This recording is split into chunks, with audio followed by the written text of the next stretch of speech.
So human biology, it's been around for a long time, more than 3 decades.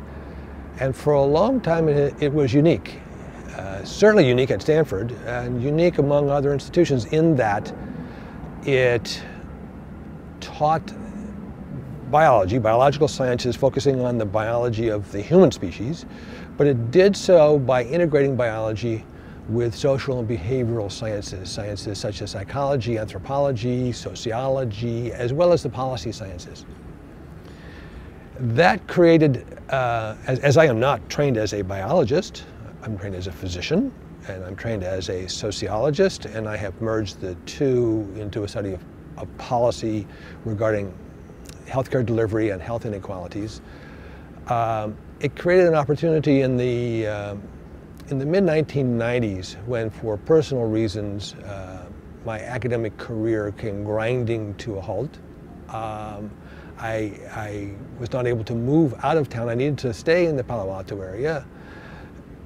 And I was going to go back to work as a full-time physician in human biology, with Bill Durham as his chair at the time, said, well, since you're trained in this area and since you're going to be around, we kind of need someone to teach a course on the policy of healthcare delivery, because lots of undergraduates are interested in that. You know, the quarter starts in 2 weeks. It's not in the bulletin. We haven't announced it, but if you offer a course, you'll probably get 25 students. Would you do it? And I said, sure, what the heck. So I organized a course and offered it 2 weeks later, and lo and behold, I got 85 students. Over a period of 2 or 3 years, the course grew to have 200 students, nearly all from human biology. And so it was clear that health policy and issues of health disparities and health inequalities were of acute and keen interest to human biology students. And of course that merges what human biology does. Human health, social policy, inequality, race and ethnicity, things like that, that's human biology. And so it led to human biology asking a number of others to come in and share in this teaching approach. And now that we have, I don't know, last count, we have 6, 8 people offering courses. We have courses all year long, and my understanding is about a third of human biology students declare an area of concentration somewhere around an issue of health, health policy, health for underserved communities. And so in addition to teaching, my role has also led to a fairly major responsibility in advising. And that advising role has 2 aspects to it.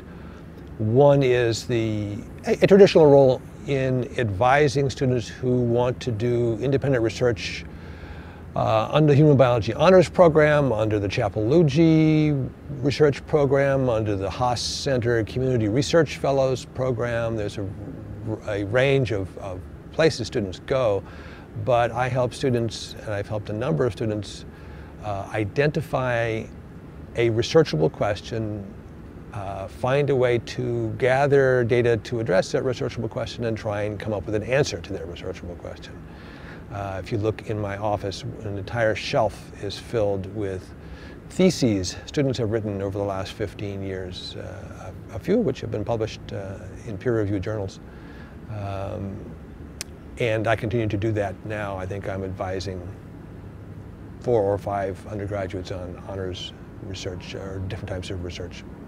The other aspect to my advising, I call it I used to be pre-med, but advising. In that, I noticed early on students would come to me and say, Dr. Barr, I'd like you to help me out as an advisor. I used to be pre-med, but, and then they would fill in the remainder of the sentence with a variety of things. But what I have noted and what I have focused a lot of attention on is that there are any number of superb students, many of them women, many of them students of color, who are human biology students who came into Stanford hoping to go as pre-meds to medical school and then become physicians, who have dropped that aspiration.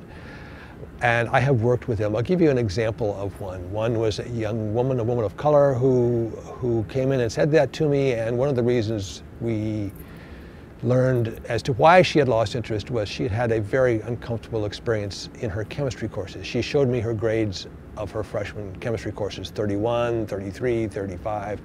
And they were C's, and there was an RP and a W, and she had just decided that she really wasn't cut out to go to medical school. And I worked with her, and she did an honors thesis, and she subsequently did a master's program at one of the top public health schools in the country, where over a period of 2 years she earned a 4.07 grade point average, all A's except for 3 A pluses. And then she reconsidered the issue. Was she really strong enough as a student to go to medical school? And of the 14 medical schools she applied to, 14 thought she was, because she was admitted to all 14. And she went to one of the top medical schools in the country on a full scholarship.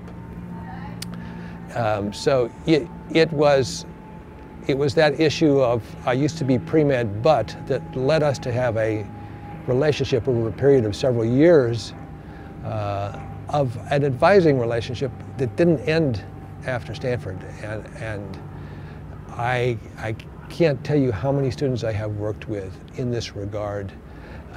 Some of them had just decided that they do not want to go become a physician. Many of whom have decided they do want to become a physician, and they find ways after Stanford to regain the confidence and to find ways to demonstrate their qualities that make them an ideal candidate for medical school and a career in medicine. And I think that it's my being able as a human biology faculty member to have my office door open and have the student come in and tell me, I used to be pre-med, but that allows us then to establish that somewhat non-traditional advising and mentoring relationship.